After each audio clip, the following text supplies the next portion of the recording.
seorang yang sudah sampai usia 40 tahun, maka Allah mengingatkan ia untuk menyiapkan 5 bekal utama sebelum dia kembali pada Allah Subhanahu wa taala. Hati-hati yang sudah sampai 40 tahun, jika Anda belum memiliki satu di antara 5 ini, Anda mesti khawatir. Karena ini peringatan dari Al-Quran.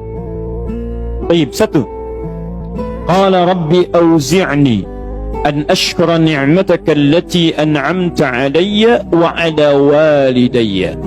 Amanat pertama, kata Allah, dia mesti memperbanyak doa kepada Allah Subhanahu wa ta'ala agar dibimbing. Banyak doa agar dibimbing mensyukuri nikmat hidup,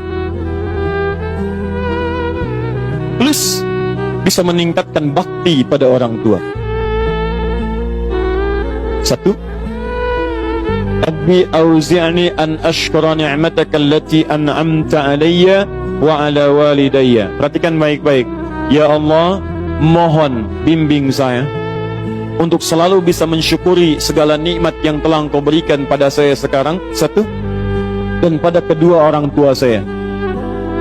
Baik, jadi kalau sudah sampai usia 40 tahun, pertama, Anda memohon doa kepada Allah untuk dibimbing terus bersyukur kepada Allah. Ini yang mau saya tegaskan. Lihat baik-baik. Apa itu syukur? Tidak ada makna lain dari syukur yang tertuang dalam Al-Quran dan hadis kecuali ungkapan kebahagiaan atas nikmat yang Allah berikan kepada kita dengan cara menggunakan nikmat itu sesuai dengan fungsi yang telah Allah tetapkan. Misal, kita akan bersyukur dengan nikmat penglihatan mata. Anda diberikan 40 tahun dalam hidup, mata masih bisa melihat. Bagaimana mensyukuri nikmat mata? Kalau Anda ingin syukuri nikmat mata, maka yang paling singkat, gunakan nikmat mata ini sesuai dengan peruntukan yang telah Allah tetapkan. Fungsi yang telah Allah tetapkan. Apa fungsi mata? Masih ingat? Melihat yang baik-baik. Quran surah ke-24 ayat 30 untuk laki-laki, ayat 31 untuk perempuan. Qul lil mu'minina yaghuddu min absarihim. Katakan pada pria-pria yang merasa punya iman. Dengan iman itu dia yakin dengan akhirat. Wabil akhirati hum yuqinun. Karena yakin dengan akhirat dia sadar akan pulang dan dia tahu nikmat matanya akan ditanya oleh Allah Subhanahu wa taala. Katakan pada pria-pria yang yakin bahwa matanya akan ditanya oleh Allah. Quran surah ke-17 ayat 36. Inna sam'a wal basara wal fuada kullu ulaika kana anhu mas'ula. Setiap pendengaran Anda, penglihatan Anda, plus apa yang Anda fikirkan, satu saat akan ditanya, dipertanggungjawabkan di hadapan Allah Subhanahu wa taala. Karena itu kata Allah, katakan pada orang-orang yang yakin dengan itu semua, ghuddu min absarihim, matanya hanya boleh melihat yang baik-baik saja. Yang tidak baik, palingkan. Ibu juga sama, ayat 31-nya. Wa kullil mu'minati yaghdudna min absarihinna. Katakan pada perempuan yang merasa yakin dengan Allah, yakin akan pulang, yakin akan ditanya, matanya hanya boleh melihat yang baik-baik saja menurut Allah. Yang tidak baik, palingkan. Di ghaddul basar itu bukan nggak boleh lihat, Pak. Ghaddul basar itu silahkan lihat, tapi ketika yang dilihat tidak baik menurut Allah, maka palingkan dari itu semua. Ini tidak tepat, teman-teman sekalian. Anda hanya mengucapkan alhamdulillah ya, sampai sekarang penglihatan masih baik. Belum cukup. Baik itu dipakai lihat apa? Penglihatannya baik, tapi masalahnya yang dilihat baik tidak. Itu poinnya. Maaf, ada anak usia 4 tahun, Bu, Pak, tidak bisa melihat. Dalam tidak bisa melihatnya, dia masih mau menghafal Al-Quran. Namanya Mu'af. Tinggalnya di Asyut, adanya di Kaira, negaranya Mesir. Matanya nggak bisa lihat, tapi dia sampaikan pada bapaknya, Pak, saya ingin menghafal Quran. Saya ingin menghafal Quran. Kata bapaknya, kamu yakin? Saya yakin. Baik, keluarga sederhana, punya cuman motor yang sangat luar biasa tidak bagusnya. Dimodifikasi dashboardnya, menempuh jarak kisaran 20 km.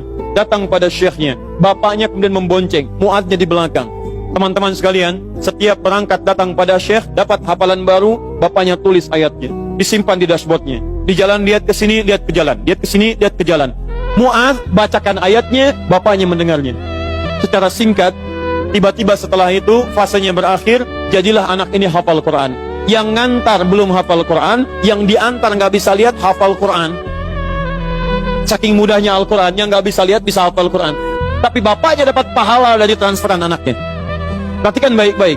Begitu dibacakan Qurannya, bagus makhrajnya, viral kisahnya. Begitu viral di Timur Tengah, datang reporter mau wawancara. Pertanyaan pertama, kalau adinda diperkenankan oleh Allah untuk bermohon saat ini, apa yang mau dimohonkan kepada Allah?